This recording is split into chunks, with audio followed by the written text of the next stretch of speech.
local towns have moved into the state's red zone this week. And here to explain what that could mean for your family is Dr. Kristen Moffitt, an infectious disease specialist at Boston Children's Hospital. Good to see you. Good to see you, Emily. All right, so a few of those red towns, they've already said no trick-or-treating. Do you think the rest of them should as well? And what about the low-risk communities like the yellow and the green? Yeah, I think that towns with the highest rates of infection, or certainly towns that are seeing a relatively fast trend in increasing infection, if they're not banning trick-or-treating, I think they should at a minimum be really encouraging safer ways to do it. And if individuals are in some lower risk communities and are going to trick-or-treat, they should absolutely be planning to do it as safely as possible too.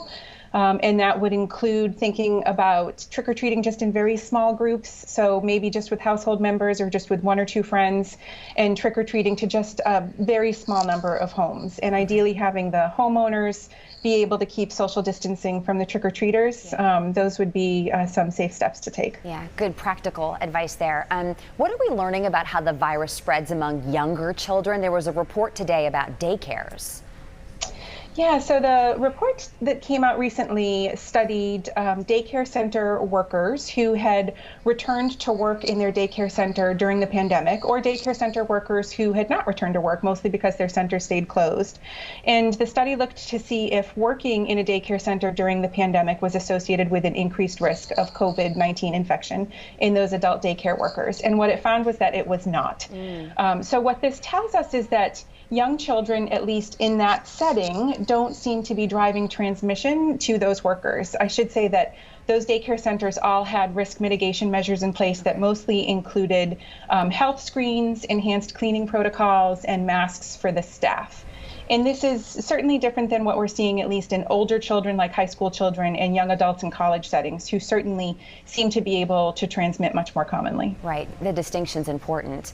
Dr. Fauci said today that families should cancel their traditional Thanksgiving plans. That is hard to hear for a lot of us. Is there any way to do this safely, even in lower risk communities? Yeah, it's really hard to hear. It's a tradition that so many families and friends look forward to.